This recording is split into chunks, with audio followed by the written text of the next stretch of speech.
Welcome to Game On. I'm Drew Miller. This is a video series promoting small businesses by highlighting the business and also having some really fun celebrity interviews. Today, my guest and celebrity is someone that goes way back to mini sticks in the basement, street hockey, a lot of wrestling matches. He's currently the goaltender for the Anaheim Ducks, and he is my big brother. Welcome, Ryan Miller. Hey, Droopy. What's up, buddy? Yeah, thanks for coming on. So we're going to give the viewers a little bit of a glimpse inside the life of Ryan Miller. The NHL Players Association does a players poll, and they ask a bunch of the players a bunch of just different questions about players throughout the league. So I made my own little one for you. And so let's go with the first one is your favorite rink to play in. I mean, for a home rink, it was always that connection with Buffalo and the years I played there. It was always a great home rink, something to experience with loyalty the fans had. And, you know, they'd show up and they had high expectations every night, which I thought was actually a big plus. And then it kind of goes into where is hockey appreciated and where is it fun. I always liked to play in Montreal. I always thought that they appreciated good hockey. Like, we had some games there where our team had a great night and the fans weren't exactly cheering if you did something the right way, but there was an appreciation. I don't know how to translate that to people, but it's like when you're in a rink where people don't appreciate hockey quite as much as some of the Canadian cities or like a city that has a lot of history, they really become like a really home team kind of crowd. So they only really want good things to happen for the home team at all times, where I feel like sometimes in Montreal, they know a hockey game, there's going to be amazing things happening on both ends of the ice. Yeah. And I really like that sometimes you would make a save or like, you know, in my case as a goalie, you make a save and there was an appreciation there. Like they weren't clapping, but they weren't like booing and they were they're into it. They appreciated it. And I thought that was always cool.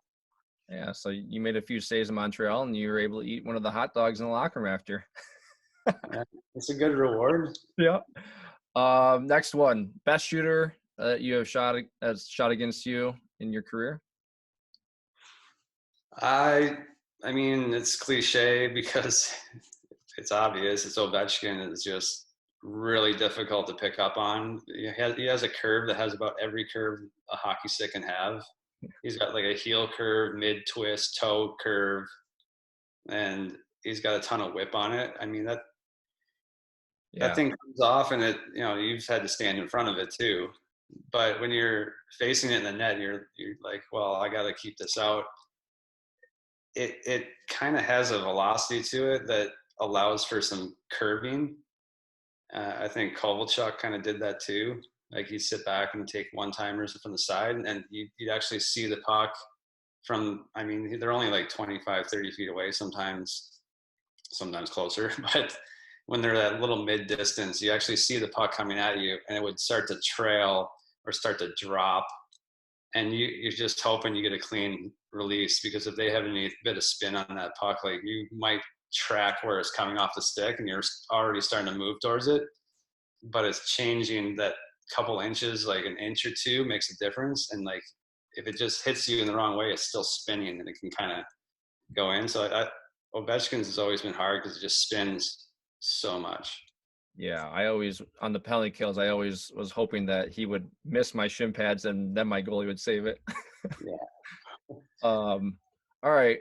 So I guess we can jump up into who's the funniest teammate that you've ever played with. I've been lucky. I've had some good guys. I think they're going to get an inflated ego if I say too much, but I had a lot of fun with like Andrew Peters.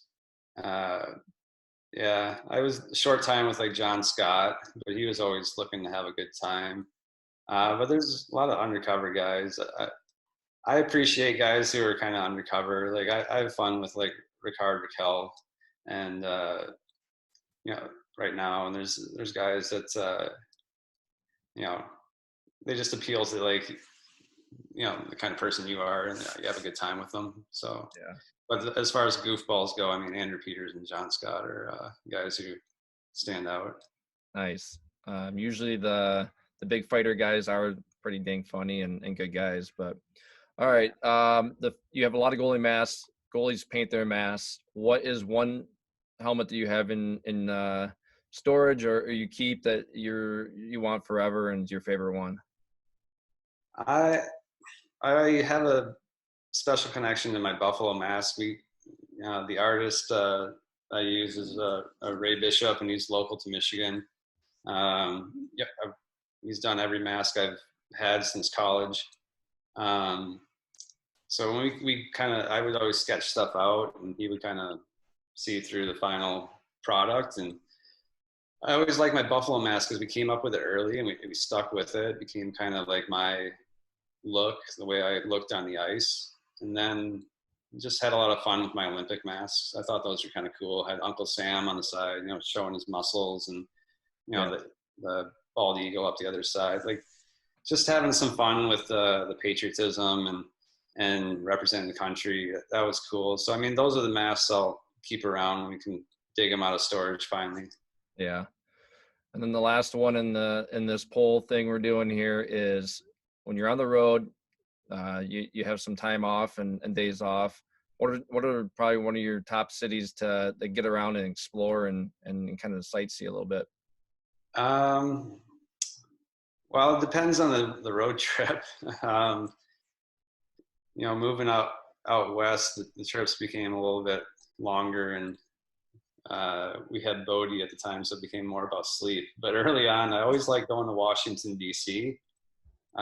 Sometimes we get a day to kind of walk, or going down the coast or up the coast, depending on the trip. And sometimes we get a whole day in Washington, D.C. And it somehow, D.C., I mean, sometimes it's really cold, but a lot of times it's warmer than everywhere else. And they got all the museums, they got all the history, and you can walk around. So I've seen a lot of the monuments. I've tried to get to a lot of the museums, and it's something where you can just kind of wake up, have breakfast, and if you have that day off or you have a big chunk of the day, you can go take in a few things, and it's a real easy city to kind of get around.